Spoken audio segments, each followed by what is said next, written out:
नमस्कार, स्वागत है आपका। शुरुआत करते हैं एक अच्छी खबर के साथ। दिसंबर में होने वाले इन्वेस्टर समिट के लिए आज दिल्ली में देश में पहला रोड शो आयोजित हो रहा है। दिल्ली के होटल ताज में सीएम पुष्कर धामी उद्योगपतियों से मुलाकात कर रहे हैं और इसके साथ ही रोड शो में जेएसडब्ल्यू एनर्जी के साथ 15,000 करोड़ के निवेश को लेकर एमओयू भी साइन किया गया। इसके साथ ही CM Dhami Yatharth hospital, hotel Oberoi, DS group, Thapar group, Dixon technologies, Khyber group और रेडिसन होटल के साथ भी मीटिंग करेंगे। बता दें कि दिसंबर में देहरादून में होने वाले इस ग्लोबल इन्वेस्टर समिट के जरिए सरकार ने प्रदेश में 2.5 लाख करोड़ के निवेश का लक्ष्य रखा है और इसी दिशा में सरकार की तरफ से लगातार प्रयास भी किए जा रहे हैं। इसी कड़ी में दिल्ली के होटल ताज में आज रोड शो का आयोजन किया गया है, जिसमें 15,000 करोड़ का एमओयू साइन किया गया। निवेश के मद्देनजर इससे एक बड़ी और अच्छी खबर कही जा सकती है। इससे पहले आपको याद होगा कि सीएम धामी लंदन के दौरे पर गए थे, वहां पर भी कई हजार करोड़ के एमओयू साइन हुए थे। इसके बाद सीएम का दुबई दौरा भी प्रस्तावित है। देश भर में अलग अलग हिस्सों में भी रोड शो के तमाम कार्यक्रम प्रस्तावित हैं। शुरुआत हुई है दिल्ली से, जहां पर होटल ताज में आप देखिए कैसे एमओयू साइन किया गया। 15,000 करोड़ का एमओयू आज यहां पर साइन किया गया है और 2.5 लाख करोड़ के निवेश का लक्ष्य सरकार की तरफ से रखा गया है। उसकी प्राप्ति की दिशा में इसको एक बड़े कदम के तौर पर देखा जा रहा है। औद्योगिक निवेश अत्यंत आवश्यक है और इन्हीं उद्देश्यों की पूर्ति के लिए हमने ये आप सबको यहाँ पर आमंत्रित किया है और ग्लोबल इन्वेस्टर समिट जो 8 और 9 दिसंबर को होनी है वो आयोजित करने का निर्णय लिया है। इस इन्वेस्टर समिट के माध्यम से हमने एक वातावरण बनाने का भी निर्णय लिया है कि कहीं न कहीं एक वातावरण बने, लोगों का मन बने और जो भविष्य में देवभूमि को श्रेष्ठ राज्य बनाने के लिए जो हमने एक संकल्प लिया है, विकल्प रहित संकल्प, उस संकल्प को पूरा करने में सार्थक सिद्ध होगा। और इसी उद्देश्य की पूर्ति के लिए आप सबको जानकारी होगी, पिछले दिनों हमने इंग्लैंड का भी हमारे प्रतिनिधि मंडल ने दौरा किया था। वहां पर 2 रोड शो भी आयोजित हुए थे, लंदन और बर्मिंघम में, और वहां पर 400 से भी अधिक उद्योग जगत के विभिन्न प्रतिनिधियों से, निवेशकों से हमारा संवाद हुआ था और लगभग 12,500 करोड़ का तत्काल वहां पर निवेश के करार हुए थे। और सब मिला के अगर मैं बात करूं तो और भी हमको प्रस्ताव मिले जो 20,000 करोड़ से भी अधिक होंगे। और निश्चित रूप से इन निवेश के प्राप्त होने से, करार होने से हम कहीं ना कहीं यह बात भी सबके सामने कहते हुए मुझे खुशी हो रही है कि उत्तराखंड के अंदर उद्यमी निवेश करने के लिए आना चाहते हैं, उद्योग स्थापित करना चाहते हैं, निवेश करना चाहते हैं।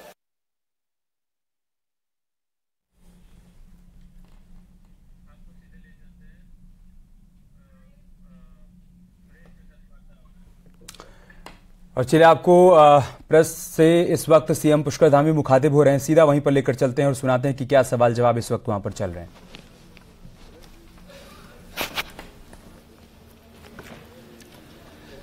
आज के इस कार्यक्रम में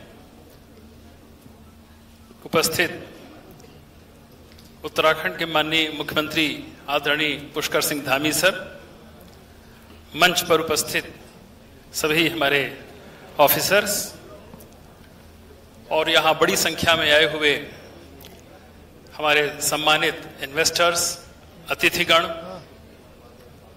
मीडिया के बंधुओं और भाइयों एवं बहनों, मैं उत्तराखंड सरकार की ओर से आप सभी के यहाँ उपस्थित होने पर आपको हृदय की गहराइयों से आपका आभार प्रकट करता हूँ, आपको धन्यवाद देता हूं और इस उम्मीद के साथ आपसे विदा लेता हूं कि 8 और 9 दिसंबर को हम देहरादून में फिर मिलेंगे, इसी उत्साह के साथ, इसी जोश के साथ और अपने कॉन्क्रीट प्रपोजल के साथ। आप सबका बहुत बहुत धन्यवाद।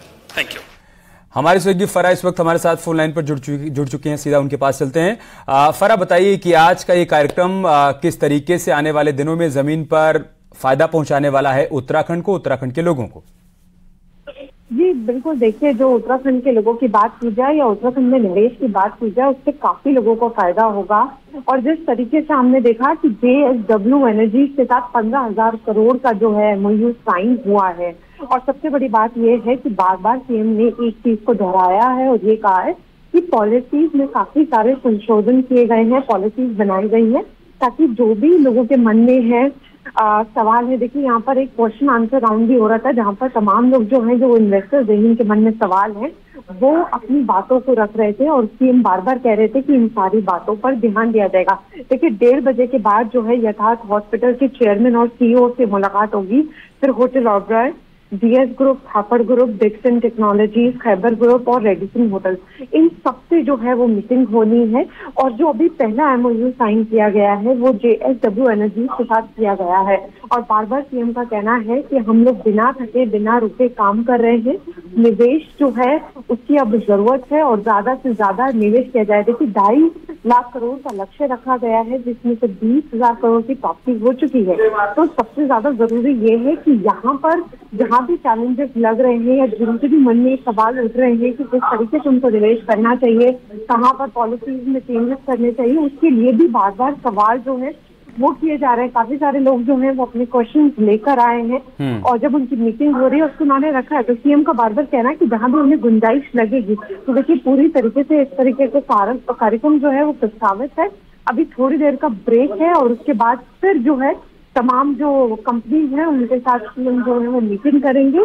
और लगता है कि आज 18 की जो 20 कंपनी जिनका मैंने जिक्र किया था उनके साथ करार हो सकता है। तो देखिए साफ तौर पर अगर बात की जाए तो उत्तराखंड के लिए बहुत बड़ी उपलब्धि है। ठीक है, बहुत शुक्रिया फर आपका हमारे साथ जुड़ने के लिए और जानकारी इन तक पहुंचाने के लिए।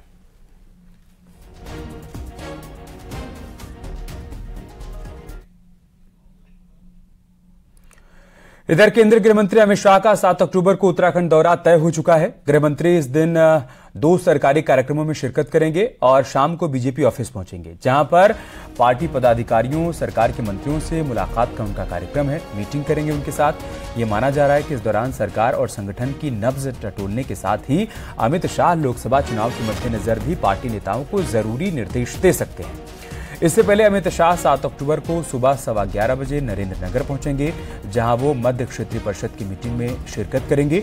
करीब 2 घंटे तक चलने वाली इस मीटिंग में उत्तराखंड समेत यूपी, मध्य प्रदेश, छत्तीसगढ़ राज्य भी शामिल होंगे। मध्य क्षेत्रीय परिषद की मीटिंग के बाद केंद्रीय गृह मंत्री अमित शाह देहरादून के फॉरेस्ट रिसर्च इंस्टीट्यूट भी पहुंचेंगे। 7 अक्टूबर को भारत सरकार में गृह मंत्री आदरणीय अमित शाह जी का कार्यक्रम उत्तराखंड का भ्रमण का है और टिहरी गढ़वाल और देहरादून 2 जिलों में उनका भ्रमण रहेगा। एक तो मध्य क्षेत्र काउंसिल की बैठक नरेंद्र नगर में होनी है, तो 2:15 बजे तक जो है वहाँ रहेंगे और 2:15 बजे वहाँ से वो चल करके देहरादून आएंगे। और एक बड़ी खबर दिल्ली से आ रही, जहां पर पूर्व सीएम त्रिवेंद्र सिंह रावत ने आज बीजेपी के राष्ट्रीय अध्यक्ष जेपी नड्डा से मुलाकात की है। दोनों नेताओं के बीच प्रदेश के विकास के साथ साथ कई दूसरों मुद्दों पर बातचीत हुई है। बता दें कि पिछले 2 दिन से त्रिवेंद्र सिंह रावत दिल्ली के दौरे पर हैं और आज बीजेपी के राष्ट्रीय अध्यक्ष जेपी नड्डा से उनकी मुलाकात हुई है। मुलाकात के दौरान की तस्वीरें भी हम आपको दिखा रहे हैं। अलग अलग मुद्दों पर इस दौरान दोनों नेताओं के बीच बातचीत हुई है। प्रदेश के विकास के साथ ही कई अहम मुद्दों को उठाया गया, उस पर चर्चा की गई। बता दें कि पिछले 2 दिनों से त्रिवेंद्र सिंह रावत दिल्ली के दौरे पर हैं।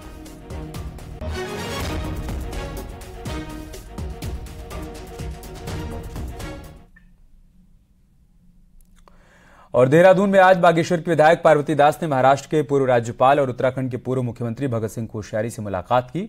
दोनों ने राजनीतिक और सामाजिक मुद्दों पर बातचीत की। तस्वीरें हम आपको दिखा रहे हैं। पार्वती दास जो कि बागेश्वर से विधायक चुनकर आई हैं, उन्होंने मुलाकात की देहरादून में उत्तराखंड के पूर्व सीएम भगत सिंह कोश्यारी से और इस मुलाकात के दौरान दोनों के बीच तमाम अलग अलग मुद्दों पर बातचीत हुई।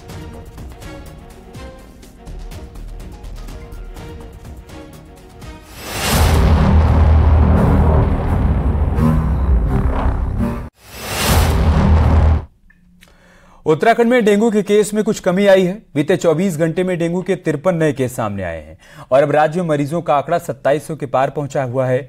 वहीं पिछले 24 घंटे में देहरादून में 14, हरिद्वार में 10, पौड़ी में 9, नैनीताल में 7 नए केस आए हैं और साथ ही उधम सिंह नगर, चंपावत और चमोली में भी डेंगू के केस सामने आए हैं। राहत की बात यह है कि अब केसेस में कमी आई है।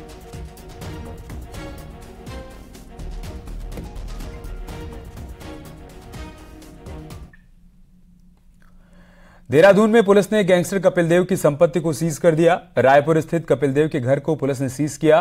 50 लाख रुपए की संपत्ति सीज की गई है। इसके साथ ही गैंगस्टर की दूसरी संपत्ति की तलाश की जा रही है। गैंगस्टर कपिल देव पर लूट, चोरी, नशा तस्करी से जुड़े हुए 6 से अधिक मामले दर्ज हैं।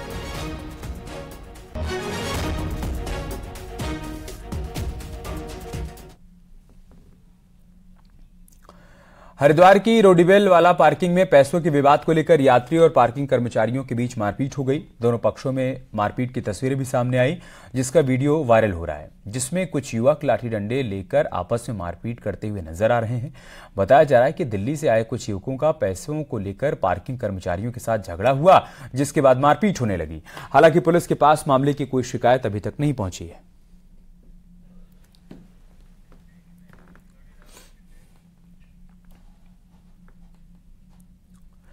देहरादून में आज तड़के दून हॉस्पिटल में अनजान बुखार से पीड़ित युवती की मौत हो गई, जिसको लेकर परिजनों ने हंगामा कर दिया। जानकारी के मुताबिक चकराता की युवती आज सुबह अस्पताल लाई गई।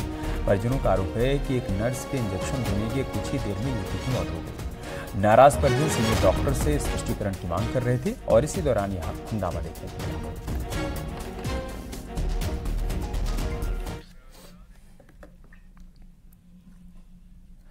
एक बड़ी खबर रुद्रप्रयाग से आ रही, जहां पर केदारनाथ यात्रा के मुख्य पड़ाव गौरीकुंड में प्रसिद्ध गौरी माई मंदिर के ठीक सामने एक दुकान में आग लग गई और सारा सामान जलकर राख हो गया। बताया जा रहा है कि दुकान के अंदर 2 सिलेंडर में गैस लीक हो रही थी और इसकी सूचना मिलते ही एनडीआरएफ और डीडीआरएफ के साथ ही एसडीआरएफ की टीम भी मौके पर पहुंची और आग पर काबू पाया गया, लेकिन तब तक दुकान के अंदर रखा सारा सामान जलकर राख हो चुका था।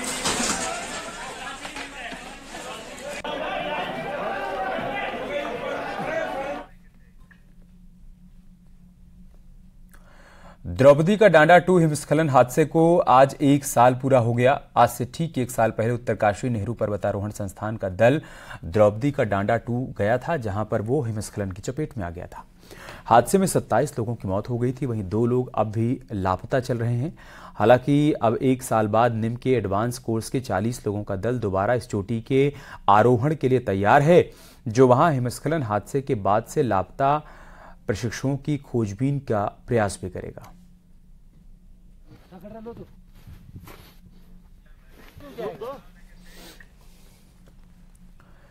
भारी बारिश और बाढ़ के बाद कोटद्वार में आई आपदा में इस साल तकरीबन 90 करोड़ का नुकसान हुआ है। तमाम विभागों की ओर से आपदा के बाद नुकसान का आकलन करवाया गया, जिसमें कोटद्वार में 69 करोड़ के नुकसान का आकलन हुआ है, जबकि नेशनल हाईवे पर 50 करोड़ का नुकसान हुआ है।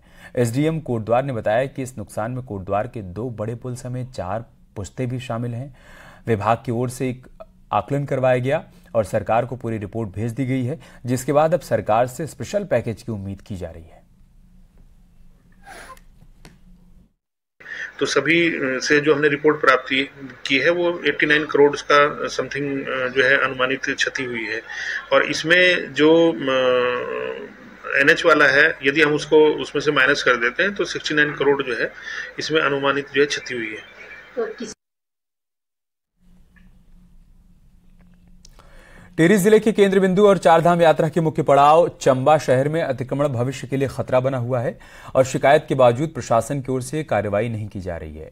सर्वे और नोटिस तक ही कार्रवाई सीमित है, जिसके चलते शहर में धड़ल्ले से अतिक्रमण हो रहा है। ऋषिकेश, चंबा, चंबा गंगोत्री, इसके अलावा चंबा ब्लॉक रोड में अतिक्रमण के चलते आम जनता को परेशानी होती है। मामले में डीएम का कहना है कि अतिक्रमण को लेकर लगातार कार्रवाई की जा रही है और सुनवाई का समय भी दिया जा रहा है।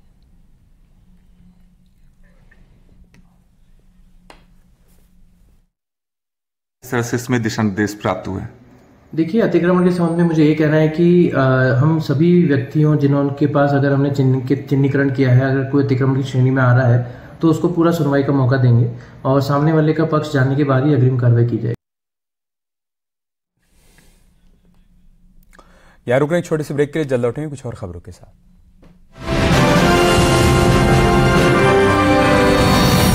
एक बड़ी खबर देहरादून से, जहां पर राज्य संपत्ति विभाग ने 40 लोगों को बेदखली का अंतिम नोटिस जारी कर दिया है।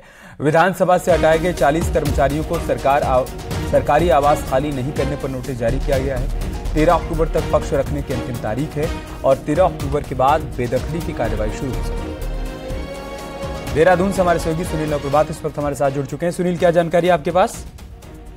देखिए अमित, 2022 में विधानसभा से करीब 228 जो कर्मचारी थे उनको बर्खास्त कर दिया गया था, नौकरी से हटा दिया गया था। इनमें से करीब 40 कर्मचारी ऐसे हैं जिनके पास सरकारी आवास थे और राज्य संपत्ति विभाग के जो आवास हैं उनमें कर्मचारी रह रहे थे, लेकिन पिछले 1 साल में कर्मचारियों ने ये आवास नहीं छोड़े हैं और राज्य संपत्ति विभाग उनको 3 बार के नोटिस सर्व कर चुका है कि आप आवास खाली करें, लेकिन अभी तक आवास खाली नहीं किए गए। लिहाजा जो अंतिम नोटिस था उसकी अवधि भी कल समाप्त हो चुकी है।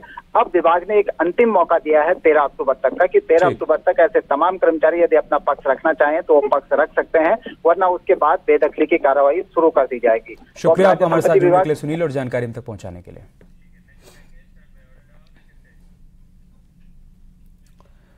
पहाड़ की परंपरागत खेती के दाम आज आसमान छू रहे हैं।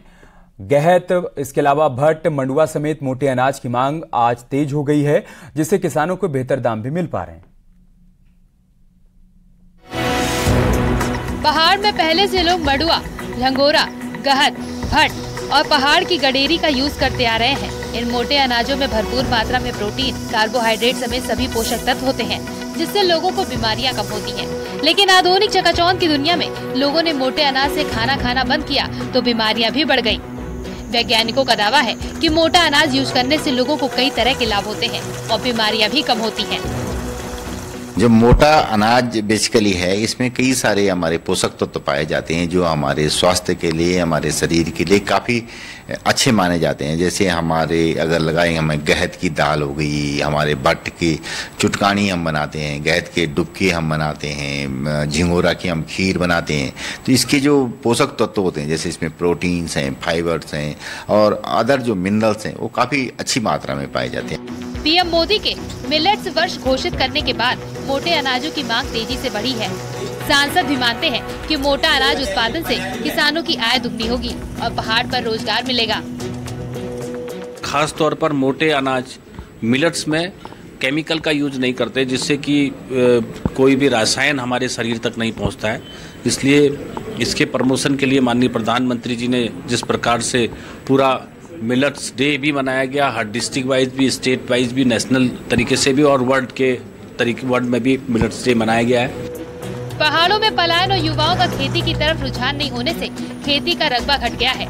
बावजूद इसके जो किसान इन मोटे अनाजों का उत्पादन कर रहे हैं, उन्हें अच्छी कीमत नहीं मिल पा रही है। जरूरत है सरकार इस ओर ध्यान दे और मोटे अनाज के उत्पादन के लिए किसान को प्रोत्साहित करे। न्यूज़ 18 के लिए अल्मोड़ा से किशन जोशी की रिपोर्ट।